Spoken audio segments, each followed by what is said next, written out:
What's all this? What's all this money? You said you didn't have any large amounts of money in the vehicle. Turn around for me, okay? Are there any large sums of money over $5,000 in cash in the vehicle? That's all hundreds. How much money you got? That's not chairman, is it? Well, I'm seizing it. Every year, police and prosecutors across the United States take millions of dollars in cash, cars, homes, and more using a legal tool called civil forfeiture.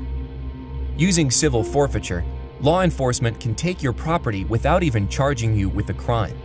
In most places, cash and property taken boost the budgets of the very police agencies and prosecutors' offices that took it. This video tracks as much of that money and property as possible. How much is taken? How is it taken? And where does it go after it's taken? Let's begin at the federal level. The Department of Justice's Forfeiture Fund was established in the mid-1980s to collect seized property and distribute the proceeds to federal, state, and local law enforcement. Since 2001, it has exploded, with the annual take reaching $4.5 billion in 2014. The Treasury Department takes billions more. In all, the federal government took $29 billion in cash and property in just 14 years. Most often, property is taken using civil forfeiture, not criminal. With criminal forfeiture, the government must convict you before it can take your property. But under civil forfeiture, no conviction is necessary. Just 13% of Justice Department forfeitures followed a conviction. Now let's look at another part of federal forfeiture: equitable sharing. This is a controversial program that allows local cops to seize property, turn it over to the feds, and get up to 80% of the proceeds back. Local law enforcement can use equitable sharing to bypass their own state's forfeiture laws and claim forfeiture money they couldn't otherwise get. Since 2000, the Justice Department has paid state and local law enforcement $4.7 billion out of cash and property taken through equitable sharing. Over 14 years, the annual equitable sharing take tripled. In January 2015, the Attorney General announced changes intended to curb equitable sharing, but they only targeted a small slice of the program. Let's turn to the states. How much money and property is taken under state civil forfeiture laws? It's impossible to say. Few states publish forfeiture information online. The Institute for Justice tried to get forfeiture records from every state, but many don't keep them, and others weren't usable. The best nationwide snapshot we could get for a single year was 2012. Altogether, these 26 states and the District of Columbia took roughly $254 million in cash and property. We can look at a longer time period, but only for 14 states.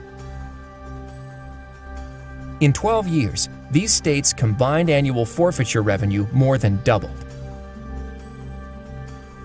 And what does law enforcement buy with all of that forfeiture money? Unfortunately, it's hard to say. Law enforcement is even less forthcoming about its spending than it is about its seizing, although IJ obtained data for a handful of states that provide a glimpse. Across these 4 states, most forfeiture money paid for equipment and law enforcement salaries, things that benefit officers by improving working conditions or even pay. Perhaps even more troubling, a large share of spending was simply marked "other," and there is no way to know what that money bought. For all that we don't know about forfeiture in the United States, we can say this for certain: civil forfeiture is a big and growing problem. It threatens basic rights to property and due process, and without serious reform, it's only going to keep growing. To learn more about civil forfeiture and how your state stacks up, check out the second edition of IJ's Policing for Profit report.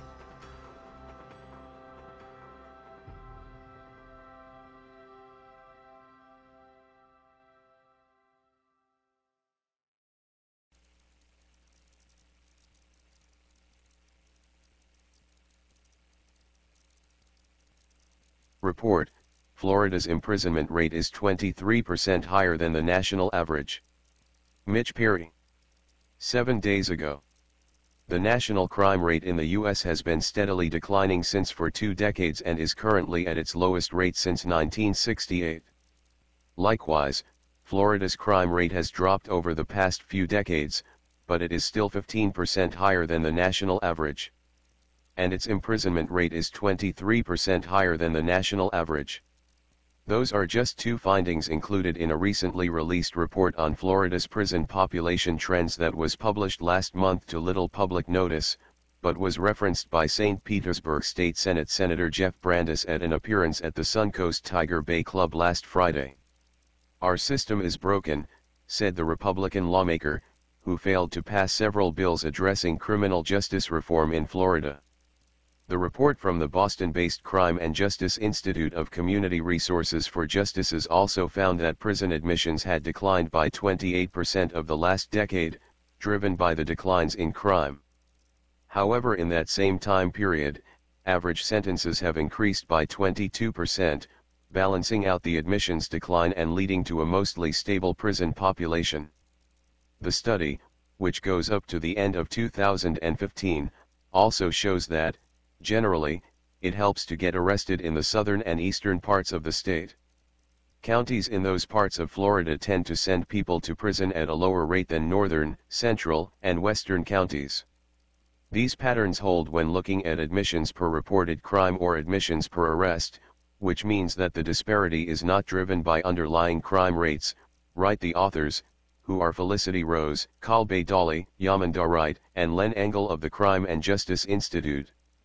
Although there has been a decline in prison admissions in the last 10 years, that's certainly not universally felt across the state. Overall, 47 of 67 counties have experienced a decline in prison admissions since 2007, while 20 counties saw an increase.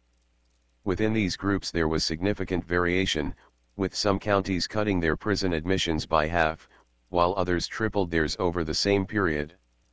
Enhancements and mandatory minimum sentences have a significant effect on the Florida prison population. Almost 36,000 current Florida prisoners were sentenced with an enhancement or mandatory minimum, up 19% from 2007. These enhancements primarily impact length of stay in prison, leading to a stacking effect where offenders come into prison but do not leave at the same rate. There were proposals to address the state's mandatory minimum terms in the legislature this past session, but no significant policy changes were enacted.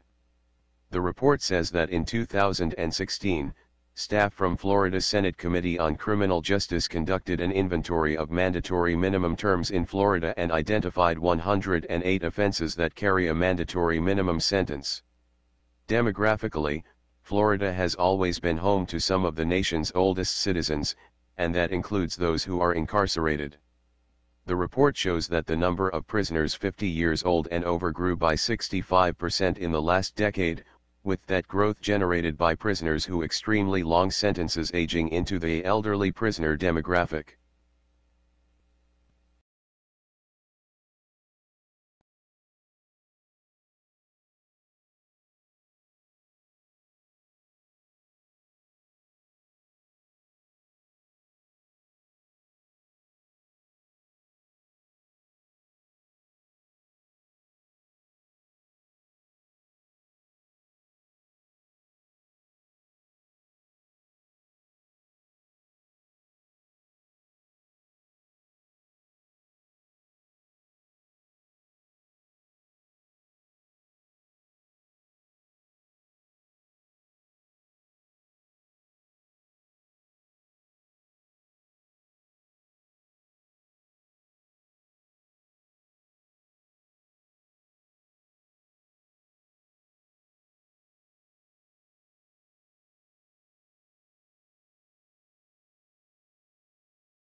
Hey, Sheriff, we have a question about why your office, your intelligence division, is investigating private citizens for criminal investigation that happen to be activists that are overseeing your department. Why would you have your intelligence division investigate private citizens? We have done... For life hating so much.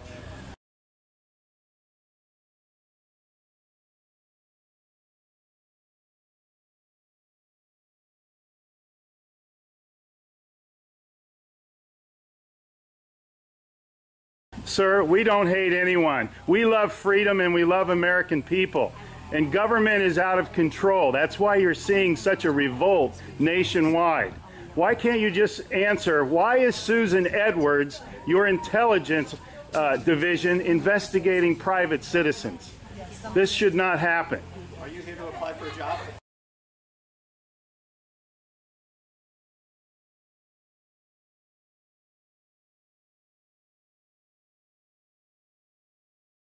Possibly I might be applying for a job, but that's irrelevant to my question. Why would you ask that question? Well, enjoy the fair. Okay. Excuse me. Excuse you? Excuse me, sir. So those of you that haven't Wow. been on a bike before, Sheriff's getting a little too pushy. You work for us, Sheriff. Just keep that in mind. At one time we respected you, but not with that type of attitude.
Hey Charlotte County, this is Charlotte County COPWATCH, and I've found that I had to make a change this ending on my videos, letting you know about the channel and fair use laws, you know, how we can report on other people's reporting and how it's good, how it's bad, etc. But you guys can look it up yourself.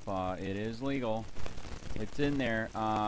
But like I've told you before, that I've been cut off from making money on YouTube for 4 years. It's really weird, bizarre, but they cut the money off, but they said you can keep the channel, and now YouTube makes all the money. And if you get bored, plug it into Social Blade website, and you'll see that they are making a huge amount off the site. Right now it's at 63 million views, 53,000 subscribers, almost 3 million views a month.